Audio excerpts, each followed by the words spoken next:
rest in peace. The Honourable Annette King. Yeah. Kia ora tātou, nau mai, hara mai, tēnā koutou, tēnā koutou, tēnā koutou katoa. Mr Speaker, I also want to acknowledge those who have travelled so far for this tribute to Parekura today. I know that since 5 a.m. this morning that you have followed Parekura's long trek on the road to Wellington, the trek that he followed week in, week out from 1999 until a few weeks ago, 14 years.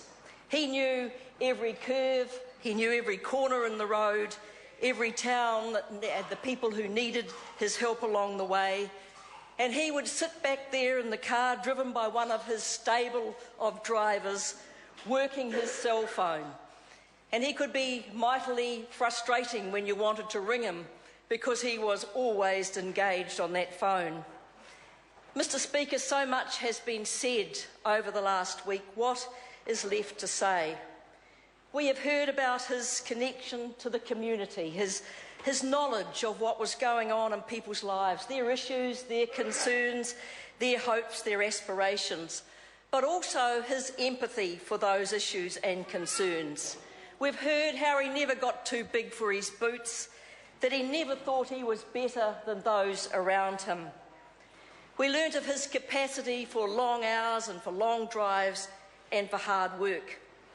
We heard that he was hard to understand at times, and I don't know whether my friend Shane Jones remembers this, but one year I went to Ratana, as we did year in, year out, and Parekura never missed, and I was seated behind Shane Jones and Dover Samuels, and Parekura got up and he was speaking, and I leant forward and I said to Shane and Dover, "What's he saying?"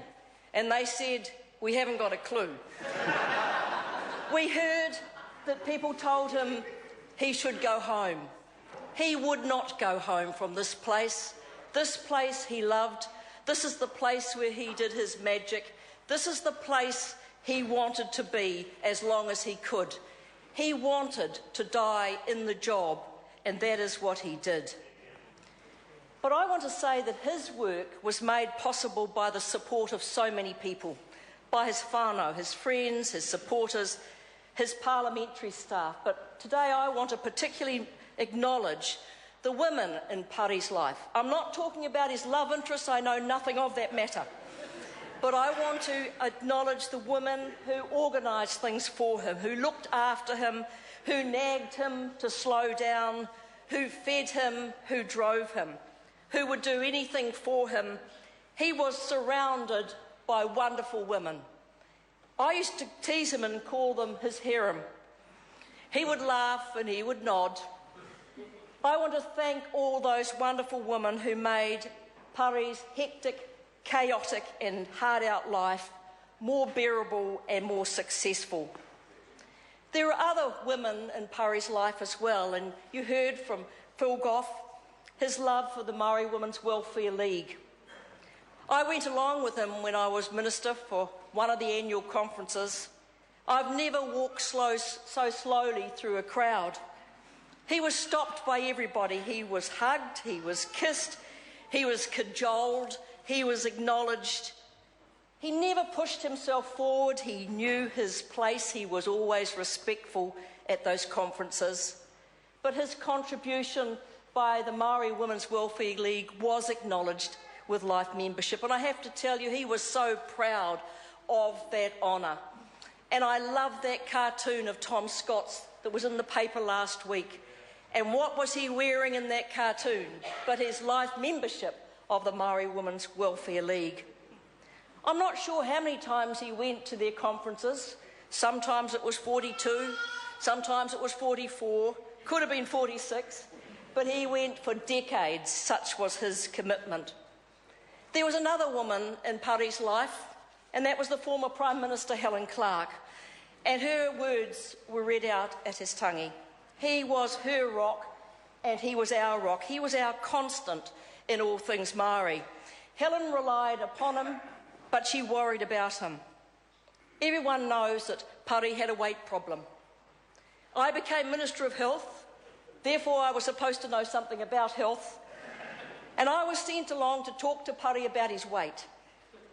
I went into his office and I said, Pari, you've got to lose weight. You're going to join Weight Watchers. He looked at me for a while and he said, OK, and then wrote out a cheque for Weight Watchers and became a Weight Watcher by correspondence. It was a mission impossible. I'm so glad that his cardiologist didn't know that I was his health mentor. Otherwise, he might not have got such good service, because I was the person that backed into Mr Abernethy's new Jaguar. I first met Parekura in 1989 when I was Minister of Employment.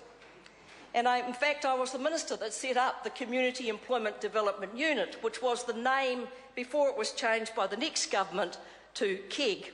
We've heard about it today.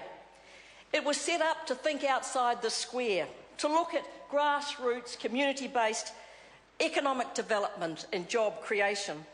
And it was set up by a small group of amazing people.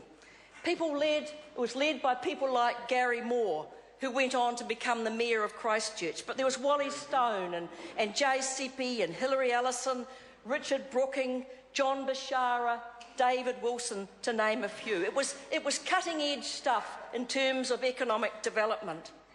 It scared the daylights out of the Secretary of Labour, Jazz McKenzie, and it needed a director, a person who understood the community, who understood economic development and regional development, who knew what was possible, where the resources were, and who the movers and shakers were in the community, who had been there and done that. And as they say, you know what the end of the story was. Parekura was that person that was chosen for the job. Because as Gary Moore said to me, no one understood people with their backside out of their trousers like Parekura.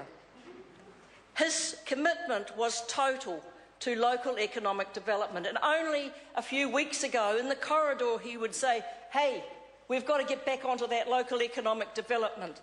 That is what this community needs. He was never the stereotypical bureaucrat.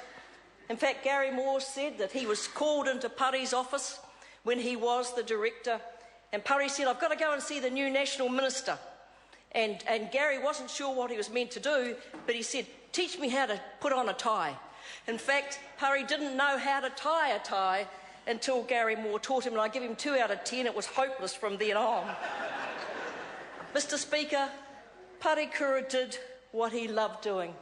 He did it, as Phil Goff said, with passion, with warmth, with humour, and I'd add another word, with naughtiness.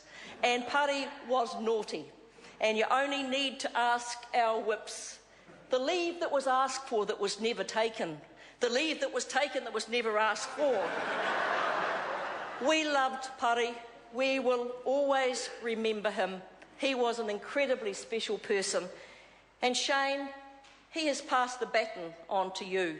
And I know that you will honour his memory and the work that he did. Kia ora tātou.